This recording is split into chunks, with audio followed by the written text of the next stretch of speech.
Hello and welcome back to part 2 of the All Sorts podcast. Stop.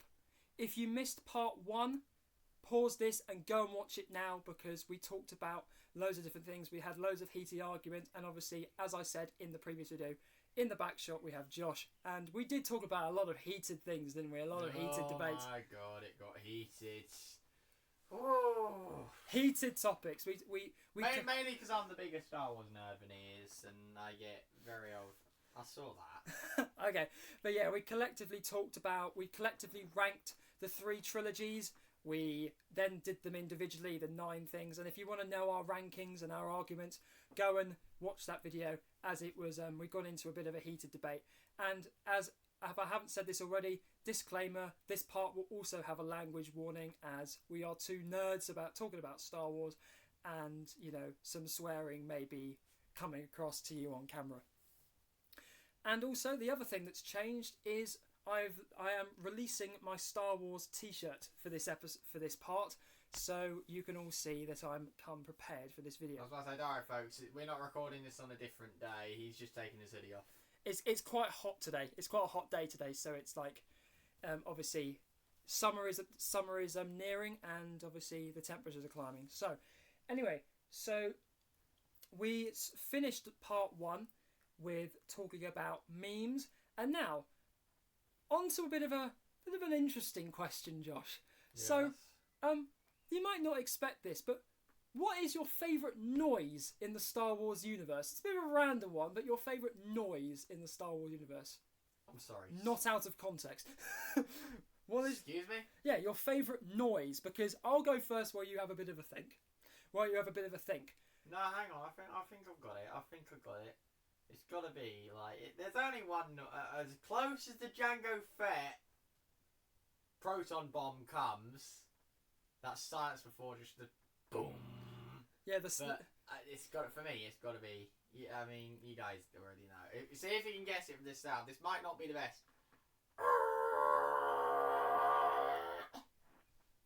I do like a TIE fighter going past. That was actually alright. I was not expecting that to be that good. Yeah, that Nerd Musk is coming out again. Anyway, but yeah, my favourite noise in the whole Star Wars universe is probably the TIE fighters just going past. Oh yeah, TIE fighters. Whoever thought of the sound effects of them should be given a medal. Thing is that I don't want knighthood. I don't want to get scientific, but technically you wouldn't be able to hear TIE fighters in space, would you? No! Do not pull out the physics on us. There's no sound in space. This is Star Wars, right? Anything can happen. Don't blame me. Once again, Dad, I'm sorry for pointing you out, but you said my dad said that you technically wouldn't be able to hear it because there's no sound in space. Maybe when you're taking off inside the space station. But this is a galaxy far, far away. This might have different physics to ours. This galaxy might have different physics. Maybe you can hear stuff in space. Maybe so. Don't blame me. Okay, I'm not the one who said it. Anyway, so the favourite noise. I think if I were to rank my top 3 favourite noises, it would be TIE fighters. Don't have a go at me. The AT-AT's guns, the pew pew. No, pew, pew I'm not going to have a go at you because you pronounced it correctly. Yeah, because I get roasted by my friends if I call it AT-ATs. Because it's not AT-ATs. You wrongly pronounce it apparently, but okay. I've only ever heard it pronounced in anything Star Wars related, films, games. I've only ever heard it pronounced as AT-AT once, and that was in Rebels by some stupid Imperial officer. Yeah, okay. Everyone else calls them AT-ATs. Luke calls them AT-ATs in the films. Yeah, and then I think just because we talked about it in part 1, as I said, if you haven't watched part 1, go and watch it. It's very, very funny. But I think also the funniest noise, just because, and also I think it's I don't think it's Dad's, but it's one that we laugh at. It's the Chewbacca Tarzan, the Chewbacca doing the Tarzan. But then I think, but also the other thing is like when R2-D2 gets scared and he goes. Oh yeah, so it sounds like it's something's creaking. Really sympathetic, like, and you feel sympathetic for a robot. Oh mate, I love R2. R2 is just legend. But yeah, so as I said, so obviously my favourite noise was TIE Fighters. What you said yours was TIE Fighter. The TIE Fighter as well. TIE Fighter is my favourite, yeah. But what would you say if you had to say top 3? Like, what were your other? Oh God, top 3. Yeah, top 3 is TIE. Okay, so TIE Fighter is definitely first. Probably the Jango Fett proton bomb, like I said, just that silence before the massive sort of boom. If you want to experience what Josh is talking about, go and get Star Wars Battlefront 2. You can do it in that. Yeah, and you can also hear it in Attack of the Clones as well, so go watch that. That's probably the best. That's probably where you can hear it the most clear. I'm not sure if I'm saying that right, but anyway. Yeah. That's my number 3. This is an interesting one. I mean, there are lots of like options you can say. You know, like like Darth Vader's classic, just when he puts the suit on for the first time in Revenge of the Sith. Oh, that is a good one. And you just hear the iconic, because here's a fun fact for you all. When talking about my dad a lot in this podcast, but he's a very good man. Anyway, but when he went to go and see Revenge of the Sith in the cinema when it first came out, every body in there, he could tell, every person in that cinema room was just waiting for that iconic sound of him breathing in the mask. Yeah. The rest of he didn't really pay attention to the rest of the film. He was just waiting for that specific moment. I think that's another iconic noise. I don't think it's my favourite, but as an iconic piece of sound. I think my third favourite has to be. I have a soft spot in my heart for the Jawas. Now, as weird as that sounds, the oh yes. So I have a soft spot for Jawas. They may be pesky little buggers, but yeah. I would say the Ewoks if the Ewoks didn't absolutely terrify me. I think that is also a genuine fear. Yeah, we're going to get very, very nerdy here, because I've just realised there's another sound. It wouldn't be in my top 3, but you know when they're powering up the Death Star and you just hear the boos and powering it up and everything. Yeah, no, that terrifies me more than it being my favourite. Yeah, I know, but it's another sort of like it's like that sound that you're gonna die now. Yeah, I was gonna say, old planet gone, boom. Yeah, goodbye. But also these, I'm just sort of turning it to sort of funny noises. This isn't in the plan, but like this is like just funny noises when like when the Millennium, because when Han Solo in New Hope, when they're destroying the Death Star, and obviously he's about to do it, and Darth Vader's about to shoot the laser at him, and then you see this lady, and he gets knocked to the bottom, and Han Solo just goes Yahoo! Oh yeah, Han Solo comes into shot. Absolute legend. Yeah, he's arguably one of the funniest characters in the whole thing. His ego precedes him a little bit, but 100%. You know, it is what it is really. But then I think. We should add this in as an extra thing in this podcast, which is like we go off topic a little bit and just be like, what are the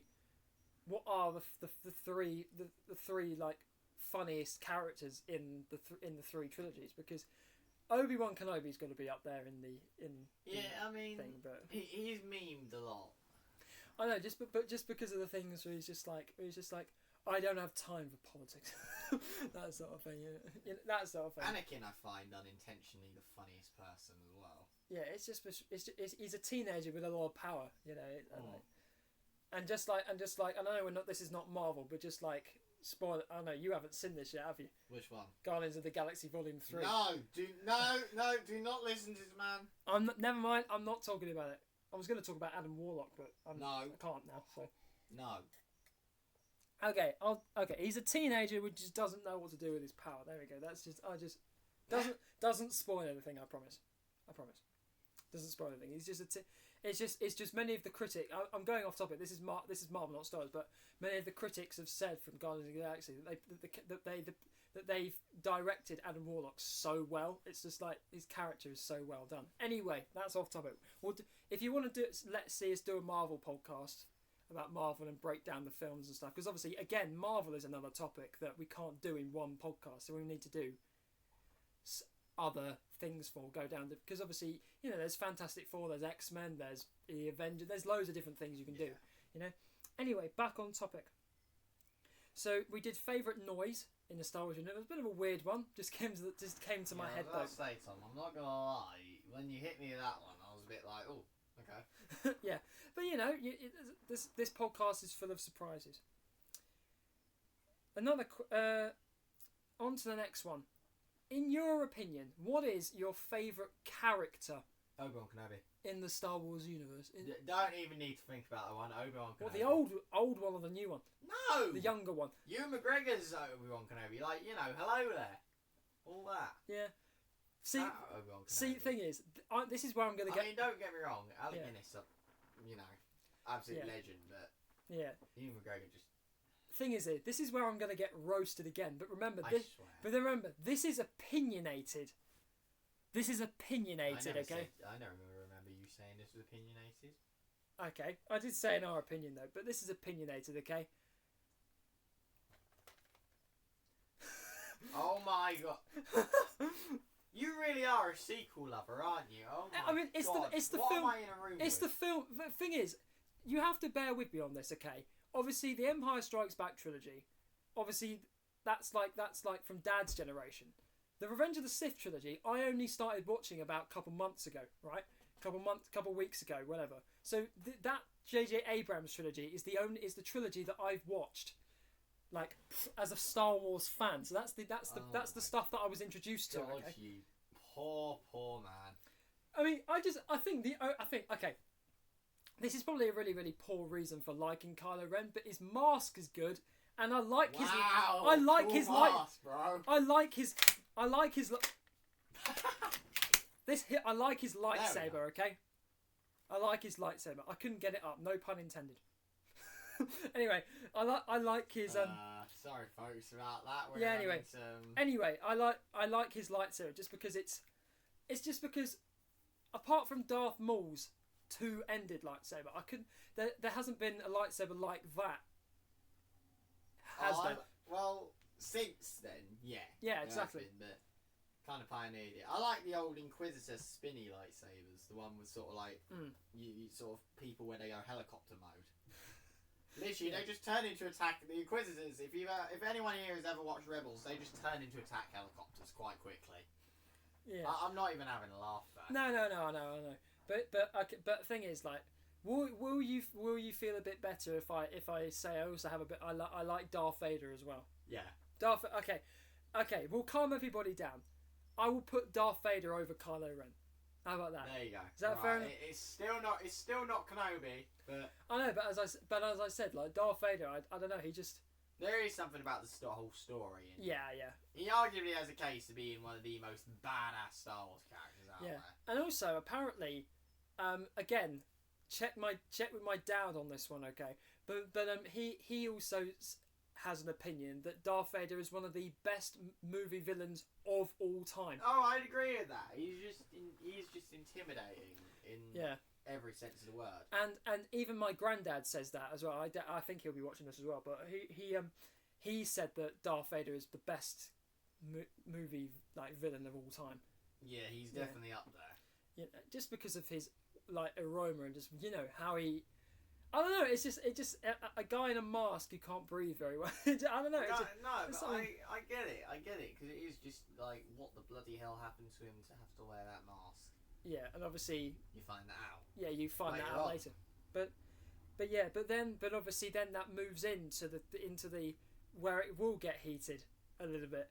I mean, there is an obvious answer, but obviously first is probably this person that we'll probably both agree with. But obviously, if we do a top three, this is when it gets a bit bad. So the question I have, and all of you guys can comment as well.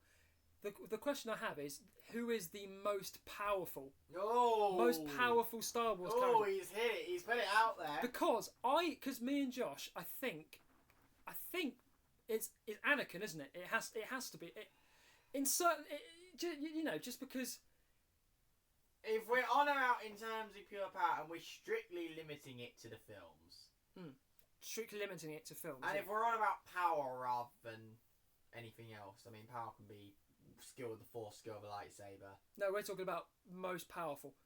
Most powerful, yeah. I'd probably say Anakin as Darth Vader. I think when he sort of stops holding back from using dark side, I think that's when he becomes his most dangerous self. Yeah. Because if you read the comics, the amount of Jedi that man hunts down after Order 66 and just manages to manages just to Yeah, wipe them out. Yeah. I think his power with the Force as well. I mean, that midichlorian count, obviously, for those of you bit of a nerd there, if you guys want to go research what midichlorians are, feel free.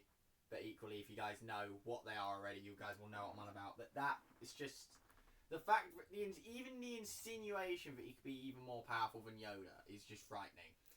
Yeah. And Yoda's up there. Yoda is 100% up there. He is up there because obviously in the Revenge of the Sith trilogy, I don't know what you'd actually call it, because obviously I go on a lot on tangents, okay, but like, because obviously the Cornetto trilogy, you know, that's what they called it with Simon Pegg and whatever, didn't they? So.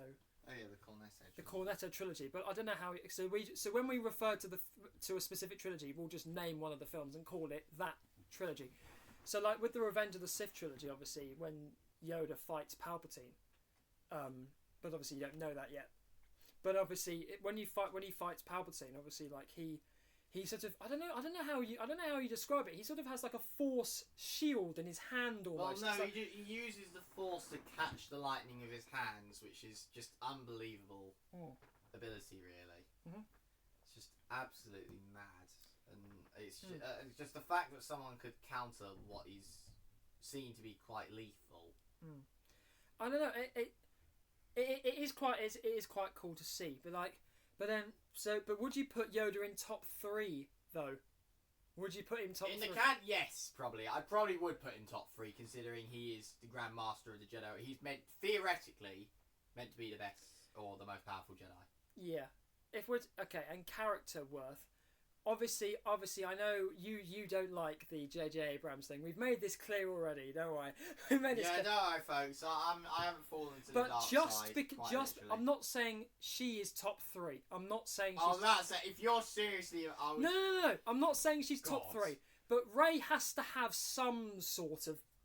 Not to be considered top 3. The potential is maybe there. not even top 5, but obviously because she's the... Spoilers if you haven't watched the film. If you haven't watched the film already, what are you doing?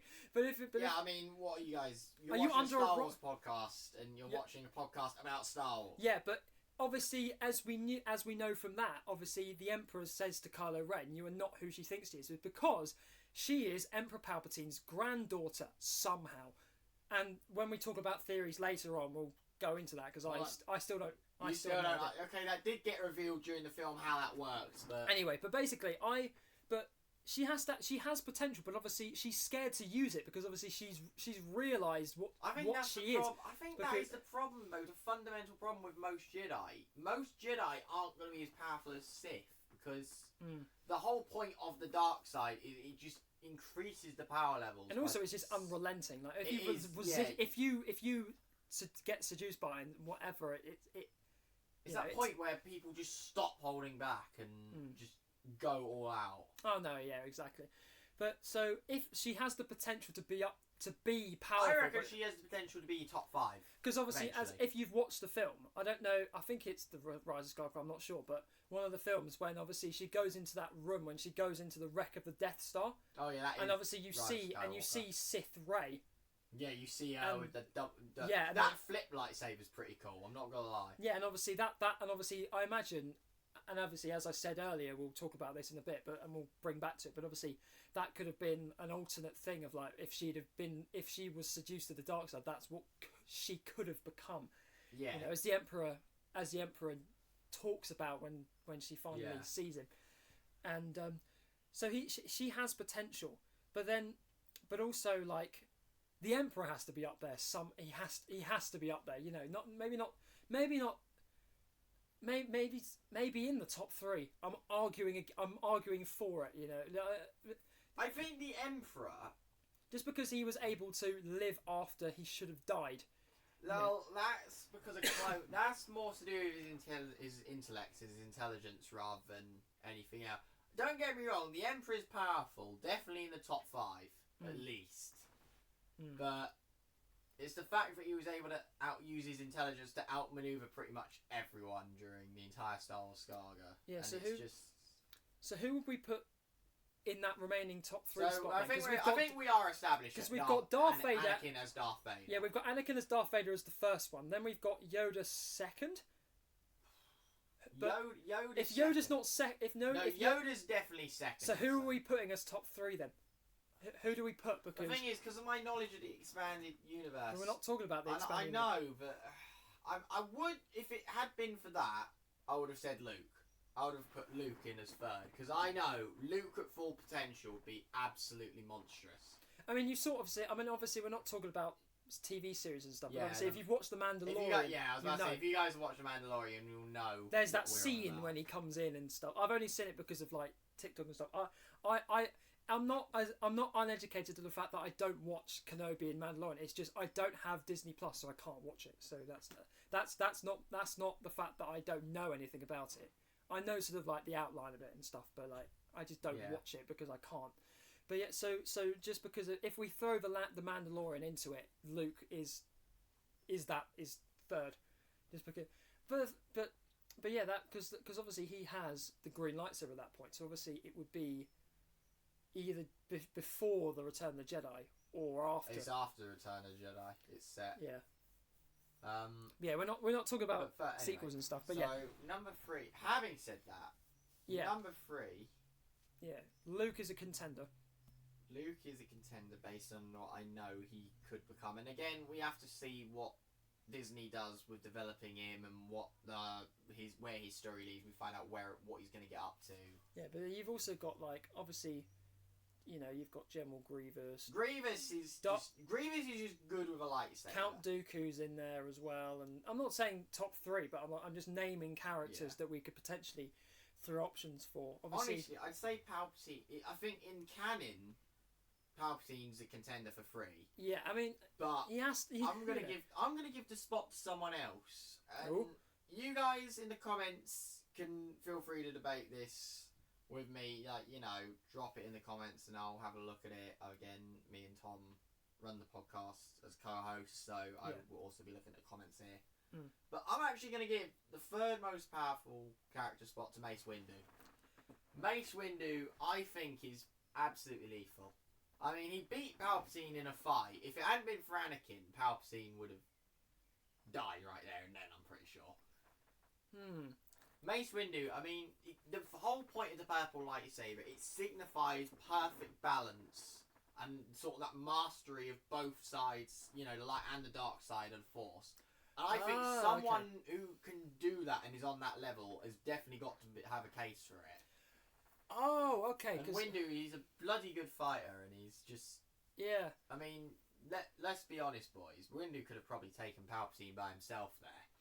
Yeah, because this wasn't actually in the plan, but I do want to digress a little bit to make it, you know, half an hour, 40 minutes, whatever.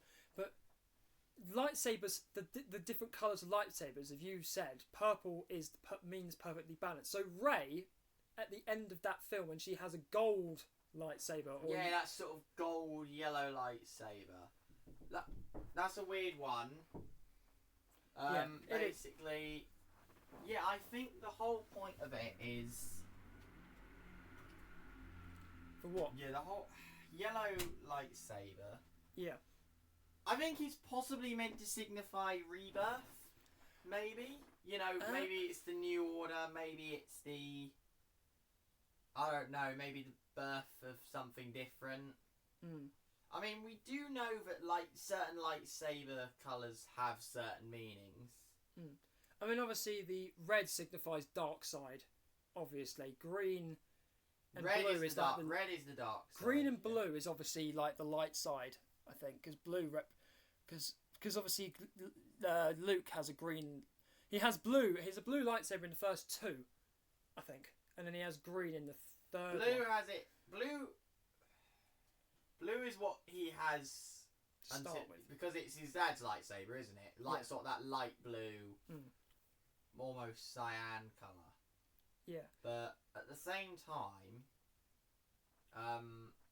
when he builds his own lightsaber, he gets the green. And with yellow, I'm looking at it now, and what it means is, because obviously for those of you guys that have watched the Clone Wars, you guys will know that yellow lightsabers are also used by Jedi Temple guards. Yeah. But, so it's typically to do with... people who wield yellow lightsabers are sort of seen as protectors in a way, guardians of something.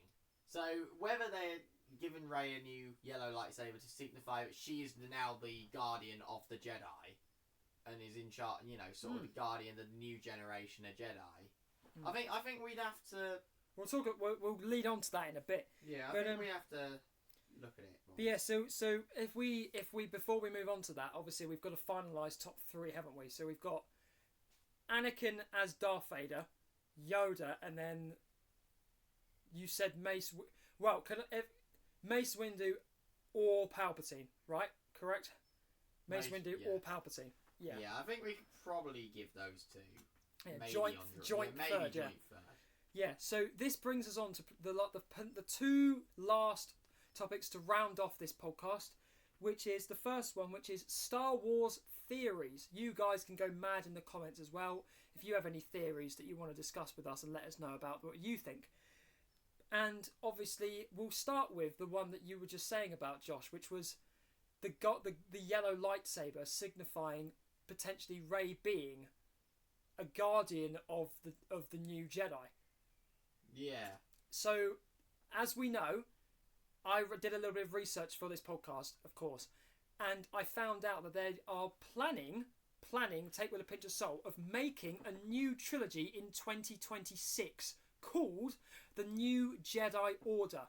Yeah, that is... Whether that has any significance to the end of the Rise of Skywalker with Rey's yellow lightsaber, maybe she's training a new generation of Jedi. Yeah. From what I understand, so that was recently revealed that a bunch of new films and projects were in the work, and obviously, understandably, one of the new ideas that was thrown out there was the making of a sequel trilogy to the sequels. So basically, we're now going beyond what happens in The Rise of Skywalker, maybe a new threat of sorts. Maybe, because obviously we got Rey now, and Rey is, at this point, probably the last... She probably is the last Jedi. I mean, there are a few people I could think of, obviously...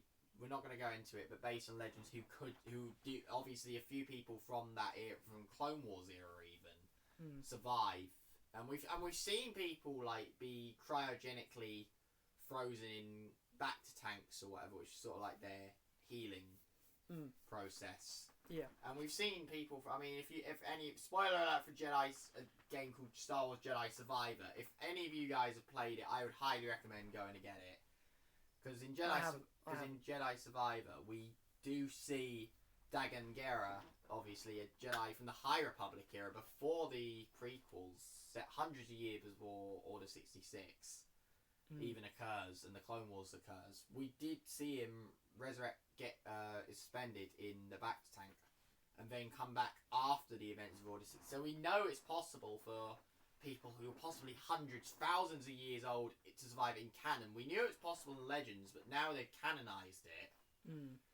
But also, we also have some intel. It is only a little thing, but if you paid attention to the end of The Last Jedi in that sequel, you will notice that one of the little kids in the stables used the Force to bring the broom to his hand. And obviously that could symbolise, that could be one of the new generation of Jedi that will be trained up by Rey, potentially. Who knows, you know? Yeah, I was about to say, I don't think they're going to be done with Rey quite yet. I think we've got a bit more to our story yet. Yeah, some more things to uncover. I think there's definitely going to be a few people. Do you reckon she'll go down the same path that Anakin did, though, with the fact that we did see the fact that she has the powers that the Emperor has?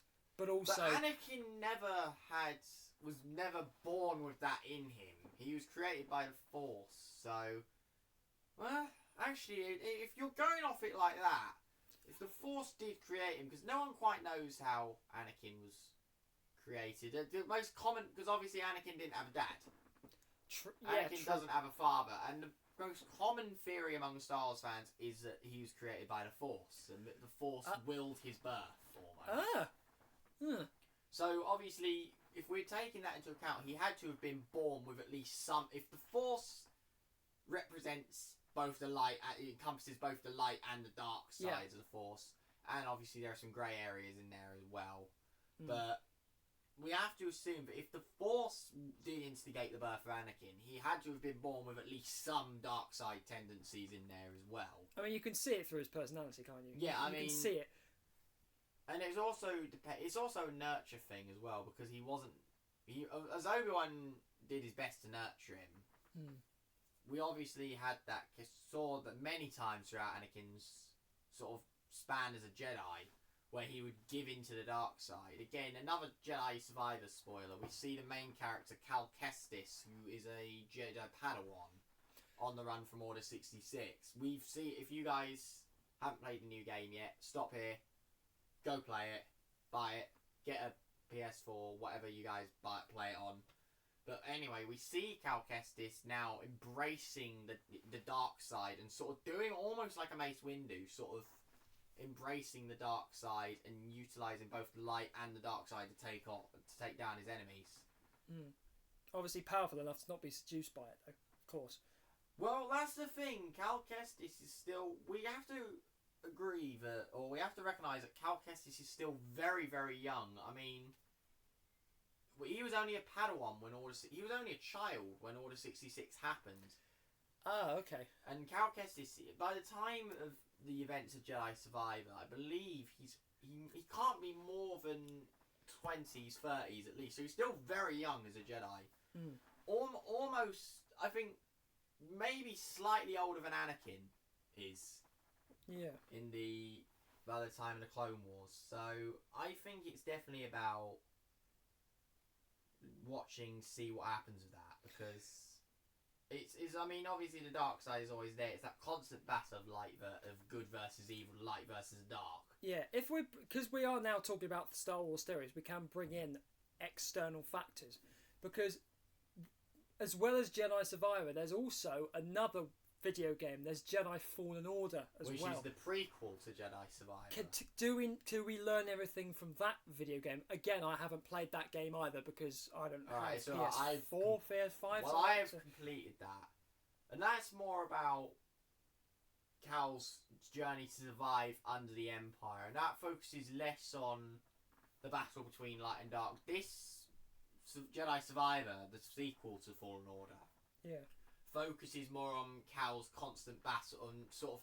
It's the first time, really, bar outside of seeing Anakin Skywalker as struggle with the dark side. It's the first time we get to see and outside of the films, it's the first time we get to see... We really do harness in on a Jedi's constant... And we realise, through watching Cal Kestis, the main character of this game, sort of constantly struggle between light and dark. We realise it is a constant struggle. We thought it... I mean, obviously there are times... We thought initially, but there are times when the dark side, temptations of the dark side will flare up.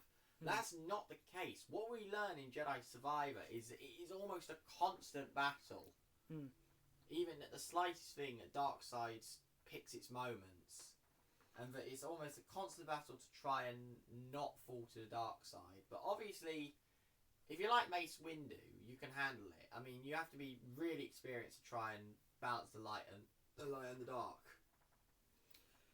Yeah, so obviously you say Fallen Order is the prequel to it. Jedi Fallen Order is the prequel to Jedi Survivor. And you would highly recommend people to go and play it as I well, would right? highly recommend it. I would say, if any of you... I'm not sure if any of you watching this are old enough to have played the old Jedi Academy games. It's a lot like that, but it's less choice based and more linear with a storyline. You don't have as many options. It's not like one of these It's not like one of these games where you make a choice and it affects the outcome. Like Skyrim, for example. Yeah, exactly. Like Skyrim, like Life is Strange as well. You can choose options in that. Walking Dead. GTA you can also as well. Yeah. Those sorts of games, yeah. Yeah, see, it's sort of like without these role-playing games. Yeah. And it is just less choice-based and more linear, but it's still the same concept. Yeah. So when you Fallen Order, there were a lot of conversations around like potential theories that they could like for example, we're sort of intertwining the last two topics here, but like Star Wars films that could come from this that they could interpret from, or like what things could we see? Well, from at the moment we only know. Again, like I said, we only know that the films we've got planned currently, are the New Jedi Order, which is obviously, we're assuming is probably going to focus on Rey and her rebuilding the Jedi Order and possibly trying to protect it from maybe a new threat, maybe. I mean, I'm assuming that based on those theories, we're also getting based on leaks actually, we're also getting a film about the Dawn of the Jedi, purportedly, which is going to be about the first ever Jedi. So, assuming that, we should also probably see the first ever Sith and really how the Sith philosophy came to be. And also how the Jedi's philosophy came to be. So that would be pretty cool to see that. Yeah, so who are they going to potentially bring in? Because obviously that will be new characters, I suspect. We might get a few people from the expanded universe becoming canonized, but who knows? I reckon it would be interesting to see who they bring in, who they create for that, and how they put the canonized spin on that, and then we can look back and compare it to how the Jedi Order begins in Legends. Yeah. And that brings us on to the very, very final topic of this podcast. We are getting on to about 40 minutes now anyway. So the final topic to talk about is potential future ideas for movies or like character-specific films. Because obviously we've had Solo. Yeah, we've had Kenobi as like a TV series, The Mandalorian as well, where obviously Grogu's featured and people like that. Yeah, we're getting Ahsoka as well coming out very soon about Ahsoka Tano from the Clone Wars. Yeah, so like, do you reckon? So who like all the mainstream people that do you reckon there'll be like a Qui-Gon one? Because be an interesting. He's referenced in Revenge of the Sith when Obi-Wan goes to Tatooine, but he's not in it. There's a bit of a. I'm not going to say it for anyone who hasn't watched the Kenobi series, but there is a moment where he's in it, but he's not in it. Yeah. In a capacity, the name is there. Yes. And so also the other thing I have written down here is branching out ? So they could branch out. Do you reckon they could potentially? I think it depends, because we're getting so much Star Wars content now, and there's still so many untapped stories and so many. I mean, we could get about. I mean, we've got that Andor stuff. That is Disney also Plus now, haven't Andor we? is also a very good series. I've watched it all the way through. Yeah. Yeah. I would. The problem is trying to find the right character for it, if that makes sense. Yeah, finding a character that we don't know too much about, but has a good backstory enough to bring the audience in and whatever. Yeah. Yeah, like it's like Lando Calrissian, because we were apparently, before it got turned into Solo, a Star Wars story, we were going to get a Lando film. That would be quite interesting to watch. It would have been a good one, I think. But I think the problem is, based on what we know about him already, he hasn't had enough things happen to him in his life to. I mean, it's a very linear story with Lando. Yeah. From what I understand from the comics, but I'd love to see. Again, one thing I'd really love to see for a film is maybe a Yoda movie. Maybe finding, because we know, again, in Legends, we know all about his upbringing from, training for a Jedi, and that's a long lifespan. Oh yeah, exactly. He lives to be 900 by the time. So obviously there's going to be so much untapped potential with Yoda. It's crazy. Yeah, so we will have to wrap this up at some point. But so we do have a lot of potential. There's a lot of potential. The main things I want to see is Yoda, maybe a Yoda film, and then. Can I throw this out here just quickly, because we do have to we have to end this podcast at some point. So, which is, could there potentially be potential for a young Palpatine film? Yes, 100%. Because based on what we know, we've got novels based on Palpatine's younger life.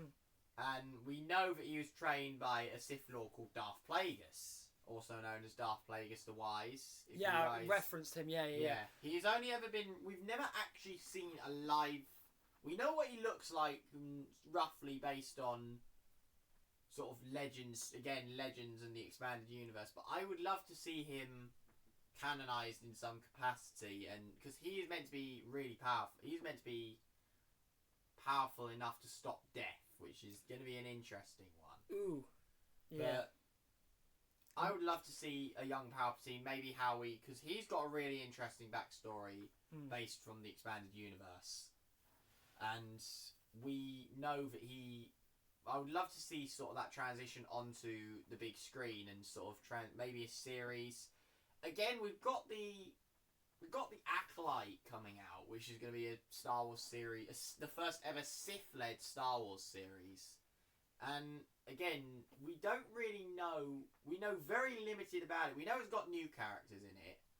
We know roughly. We've got a bit of information about the characters, but we don't really know how it's going to lead up. We don't know if.